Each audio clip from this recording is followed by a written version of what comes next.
Assalamualaikum warahmatullahi wabarakatuh. Selamat beraktivitas teman-temanku sekalian. Hari ini kita sudah memasuki pertemuan kelima kuliah komunikasi publik dan presentasi.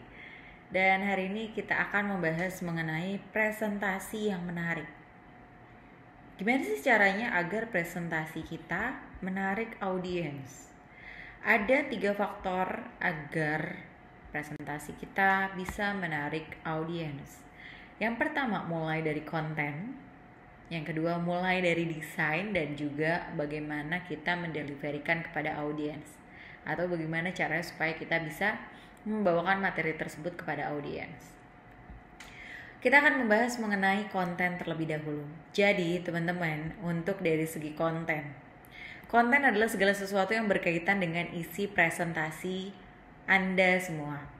Dan komponen pendukung dalam faktor konten ini adalah, pertama kali teman-teman harus menentukan topik presentasi yang mau dibawakan itu apa. Ketika sudah menentukan topiknya, teman-teman harus bisa memilih dan membatasi poin-poin yang akan disampaikan. Pokok bahasannya mau sejauh mana, harus teman-teman tata dengan baik, susun dengan baik. Teman-teman juga harus menyusun alur materi supaya mudah dipahami, mulai dari dasar, isi, penutup, atau sampai ke taraf level yang lebih dalam. Dan yang terakhir, teman-teman harus merancang bagaimana sih caranya menjelaskan setiap poin sehingga presentasi bisa bervariasi dan juga mudah diingat. Jadi ketika memang teman-teman sudah menentukan poin apa aja yang mau dibahas, teman-teman di situ harus bisa membawakan, menjelaskan lebih jauh, memahami dari poin tersebut untuk disampaikan lebih luas lagi kepada audiens. Itu dari segi konten. Kalau misalkan teman-teman ternyata bikin konten terus full banget, semua tulisannya di copy paste ke dalam satu slide, itu akan membuat kita yang melihat jadi tidak tertarik terhadap presentasi yang teman-teman bawakan. Tapi kalau misalnya di sini teman-teman memang sudah membatasi pokok bahasannya sampai di sini loh. Ini garis besar yang mau saya bahas adalah sampai di sini. Paling tidak teman-teman akan tahu, ya memang teman-teman hanya mempresentasikan sampai batas itu saja. Itu kalau dari segi konten. Bagaimana kalau misalnya kita bahas mengenai dari segi desainnya? Teman-teman, desain adalah segala sesuatu yang berkaitan dengan slide presentasi Anda. Banyak banget nih presentasi yang menjadi akhirnya membosankan karena memang slide yang digunakan itu penuh sekali dengan teks. Saking teman-teman tidak ada waktu misalnya membuat poin-poin, sehingga yang ada di tulisan penjabaran teman-teman itu semuanya di copy paste ke dalam satu slide, sehingga membuat tampilan slide menjadi penuh sekali dengan teks. Dan diperparah lagi, misal mungkin cara berpresentasinya teman-teman itu akhirnya yang membelakangi audiens karena fokus untuk membaca tulisan dari seluruh teks yang ada di slide. Perkata demi kata dibaca gitu kan ya, yang ada di slide. Saking banyaknya kata-kata yang teman-teman tuangkan di dalam slide tersebut. Sebenarnya di sini teman-teman sedang membuat resep ampuh untuk membuat audiens itu tertidur. Karena apa? Karena tadi ya teman-teman fokus gitu membaca. Baik, hari ini kita akan membahas mengenai desain tapi tanpa melihat ke audiens. Hanya fokus ke tulisan teman-teman yang memang tadi begitu full, terlalu banyak yang ada di satu slide saja, sehingga teman-teman itu lupa bahwa sebenarnya poin-poin yang ada di slide yang memang penting untuk ditampilkan, sisanya secara garis besar, secara pemahaman yang lebih luas teman-teman bisa langsung sampaikan kepada audiens. Itu untuk desain. Kalau memang teman-teman ingin menerapkan desain yang simple seperti yang ada di layar, warna polos saja, mungkin diberikan motif sedikit agar terlihat lebih fresh. Seperti itu teman-teman. Dan yang berikutnya kita akan membahas mengenai delivery. Bagaimana caranya supaya kita bisa membawakan atau menyampaikan informasi atau presentasi kepada si audiens. Delivery adalah segala sesuatu yang berkaitan dengan cara Anda membawakan presentasi.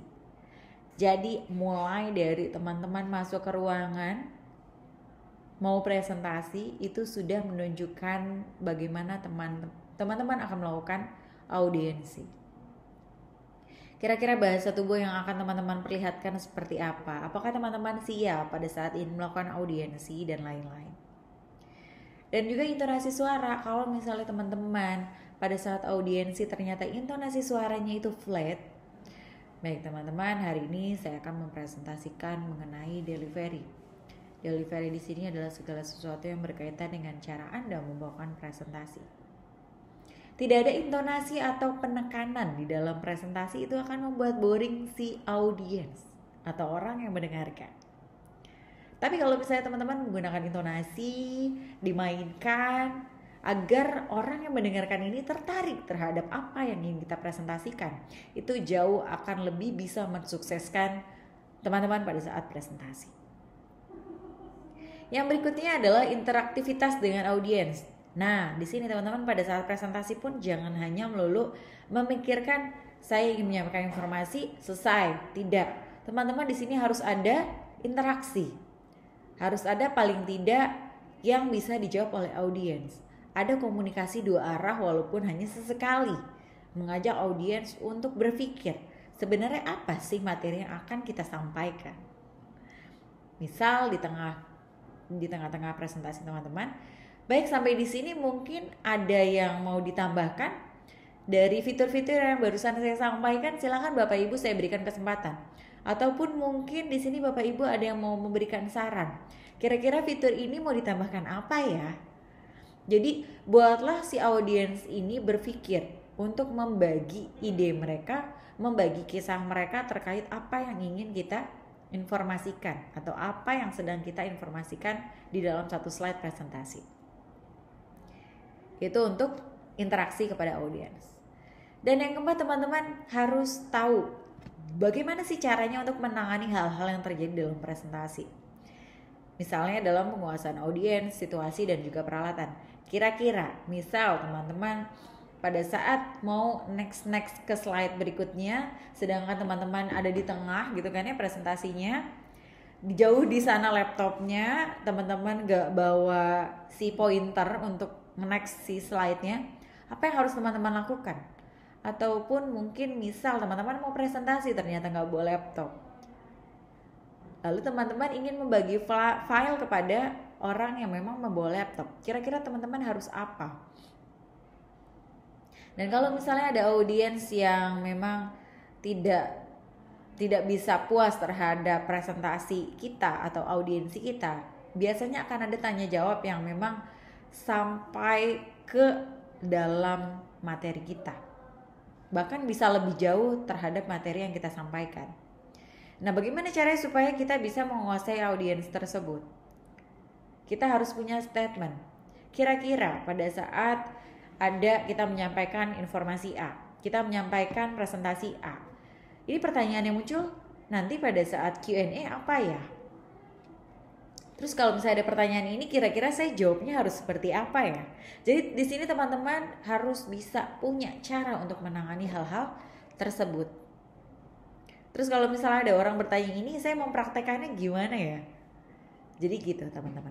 Itu untuk cara mendeliverikan informasi atau presentasi kepada halayak ramai.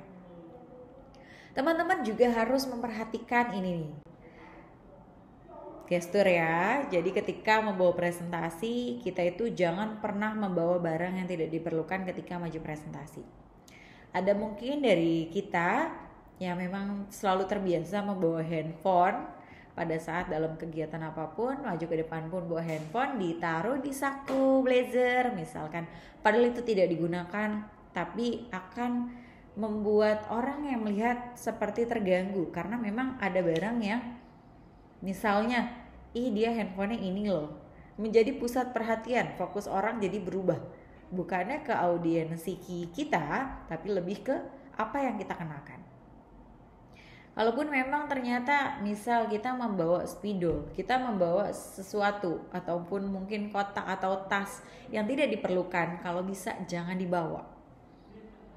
Kalaupun memang handphone kita tadi berguna untuk membaca informasi, membaca update berita terbaru, ataupun membaca informasi terkini dan lain-lain, itu diperbolehkan asal dipergunakan.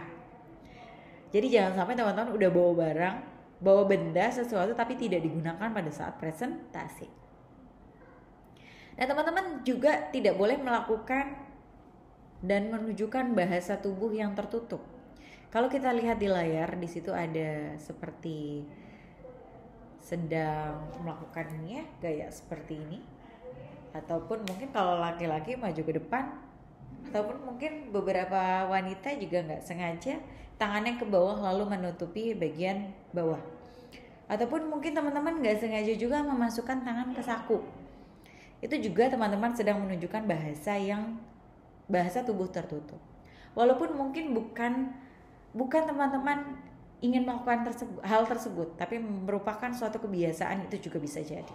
Jadi kita harus ingat bahwa ketika kita sedang audiensi kepada orang lain, jangan sampai kita melakukan gerakan-gerakan tersebut.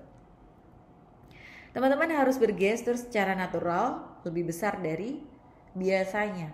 Kalaupun memang kalau teman-teman ngelihat di televisi ya kan, lebih senang kalau misalnya tangannya diajak untuk bergerak, sesekali bergerak seperti itu. Jadi jangan hanya melulu diam ataupun tangannya dikebelakangkan, tangannya dikedepankan, di kepala saja. Jadi harus lebih natural, lebih terbuka ketika kita melakukan audiensi. Teman-teman, ini ada beberapa bahasa tubuh yang harus kita hindari ketika memang kita sedang melakukan audiensi. Yang pertama kali tadi, bahasa tubuh kita tidak boleh tertutup. Gak boleh tuh sepanjang presentasi gitu ya, atau sepanjang kita audiensi memasukkan tangan ke saku karena kita grogi, ataupun mungkin ruangannya dingin dan lain-lain, banyaklah alasannya ya. Dan kita juga nggak boleh tuh berdiri kaku sepanjang jalannya presentasi, berdiri gitu kan ya, dari awal presentasi posisinya titiknya di situ aja, diam aja, nggak bergerak sama sekali. Itu juga tidak diperbolehkan karena akan terlihat kaku. Teman-teman juga tidak boleh kontak mata selain kepada audiens. Misal, mencari jawaban ketika ada pertanyaan ke atas. Jadi kalau menurut saya nyarinya ke atas, ataupun mungkin ngelihatnya ke bawah. Ya seperti yang tadi saya sudah informasikan, jadi kita akan membahas kembali mengenai kita alangkah baiknya untuk melihat ke kontak matanya si audiens. Harus tertuju kepada audiens. Kita teman-teman selain tadi tidak boleh berdiri kaku gitu kan ya, nggak boleh diem aja di satu posisi, kita juga tidak boleh terlalu banyak bergerak. Terlalu banyak bergerak misalnya dari pertama misalnya goyang-goyang gitu kan ya. Baik, hari ini kita akan menjelaskan mengenai bahasa tubuh. Bahasa tubuh di sini yaitu bahasa tubuh yang harus dihindari. Bahasa tubuh kita harus tertutup, tapi tidak boleh tertutup. Bahasa tubuh kita tidak boleh tertutup. Berdiri kaku sepanjang jalan presentasi, terus bergerak itu tidak diperbolehkan. Terlalu over. Sebenarnya kita juga sudah tahu ya semuanya, hal-hal yang berlebihan itu tidak baik. Jadi teman-teman tidak boleh terlalu banyak bergerak sepanjang presentasi berlangsung. Teman-teman kalau misalnya sudah melakukan rambu-rambu ini, silakan tanyakan kepada diri Anda apakah sudah jauh lebih baik dibandingkan hari kemarin. Kalaupun memang teman-teman punya optimisme yang tinggi, harusnya teman-teman sudah bisa menjawab, iya, saya sudah jauh lebih baik dibandingkan hari kemarin. Dan selalu ingat rambu-rambu yang selalu saya berikan, selalu kita pelajari bersama. Sampai jumpa di pertemuan berikutnya teman-teman. Wabillahi taufiq wal hidayah. Wassalamualaikum warahmatullahi wabarakatuh.